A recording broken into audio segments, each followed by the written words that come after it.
Hey, what's up you guys? It's Scott with Everyday Home Repairs, and today we are approaching how to fix an exterior door that is very hard to open because it's sticking.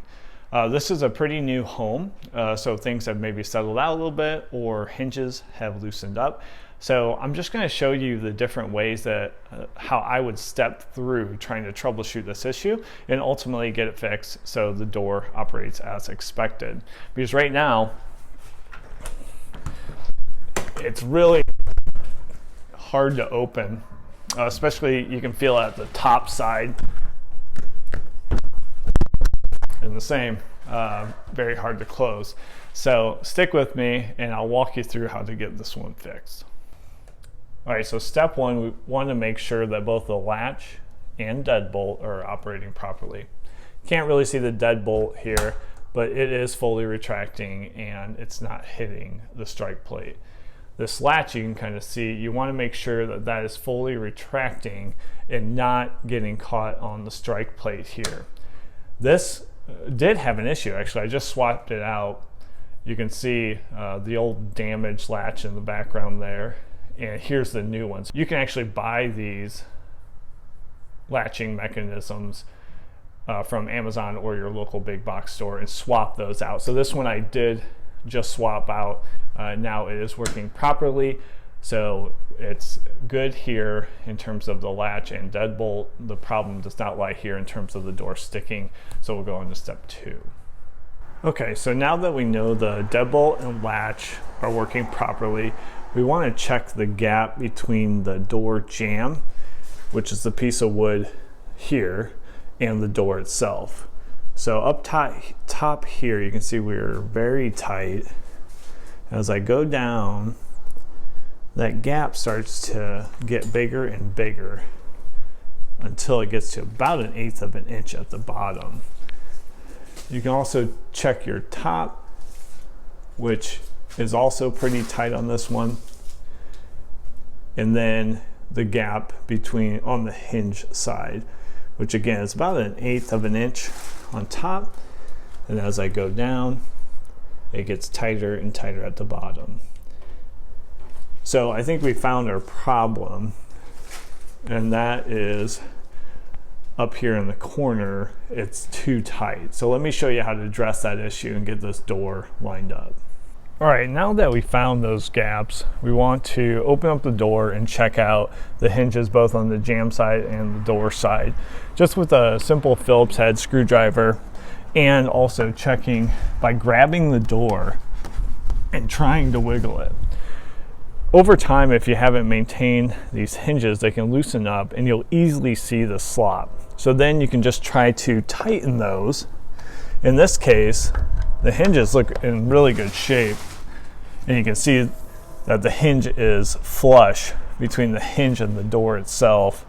So these are in good shape, but if they weren't, you can pick up small packs of these wood screws from your local home improvement store. They'll have 1 inchers and 2 1/4 inch wood screws in there, number 9, which is the right size for this hinge. The 2 1/4 are nice because then that's going to give you a little better secure hold compared to sometimes they're just using 1 inch screws in these hinges. So overall, I'm happy with these hinges. On this one, that is not our issue, but on yours, maybe just a simple tightening and getting some of those 2 1/4 inch screws, especially if your 1 inch is stripped out and it's not holding the hinge tight. Go ahead and grab that pack. It's about $1.50. In the description, you'll see a link to ones on Amazon, which will give you an idea of exactly what I'm talking about. So now let's jump to another step. If this is not your problem, what is something else that you can do to address the issue? Okay, so now the hinges on this door are tight, in good shape, both on the jamb side and on the door side. So I'm going to go to the last step usually in something like this where you're trying to line the door, and that is to slightly bend the hinges. So we know on this door that we have 1/8 of an inch gap on the top side and on the bottom side, and then opposite those we have no gap. So I'm going to bend in the hinge, which has 2 knuckles on the door side. I'm going to bend that in towards the door slightly, a 1/16 of an inch, and you got to kind of play with these things so that it will pull that door in. So I'll have less of a gap here at the top on the hinge side and an actual gap over on the handle side of the door. So this one you're gonna have to work with it a little bit. This is an exterior door. This is really easy on interior doors because you have much bigger gaps. This one has weather sealing all the way around it, right, to get a good secure seal from that the outside. So you're gonna have a little less space. And specifically watch your top. The top is pretty tight on this one, so I don't have that much to play with. So I can only make a small adjustment, and then hopefully that loosens everything up and this door operates a little bit more like it should. So taking a standard size crescent wrench, really the larger the better, I'm going to slightly bend those 2 knuckles that are on the door side of the hinge. Again, I'm not adjusting much, so I'm just giving a small bend, and here you'll see the resulted offset of the 2 knuckles on the door side bent towards the door.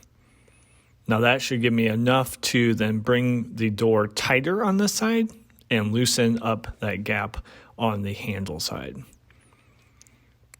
Now to get the pin to drop back in place, I'm just going to open the door with the pin sitting in the top knuckle and then opening it to a level where it's pretty much lined up, and it makes it super easy where you can just press the pin down with your hand to easily get it set back into the hinge. Okay, so that's it. We have the door adjusted. So remember, you gotta step through, make sure your deadbolt and handle or latch is working correctly. And then you check your hinges. Super common for those to be loose or the screws to be stripped out or just not giving the hold you need, especially on an exterior door because it's gonna be much heavier than your common interior doors. Especially nowadays, most interior doors are hollow core and just really lightweight. So this door now does open and close. It still has a little bit of interaction up on the top side here. So I don't know how else to do that other than on that top jamb, do a little sandpaper. You can see where the paint has been chipping. And additionally, because it's not an interior door, I do want a really good seal on the outside. This one's just going to the backyard, so it's not heavily used. So getting that nice seal does help to keep the breeze from coming in the wintertime into the garage. So I do prefer a pretty tight seal on this door here, and this one is good to go. So hopefully this helped you out and will help you with your issue with your interior or exterior door. If you have any questions, go ahead in the comments below. I do interact with any questions you have, so would be happy to hear about your experience or how your situation might be a little different. Also, if you're a pro, which I am not, and you have tips on how to address this type of issue, I welcome any comments as well, because then that helps anybody out in the future. So again, my name is Scott with Everyday Home Repairs. Don't forget to subscribe to our channel as we have new videos coming out weekly to help you around the house. Take care.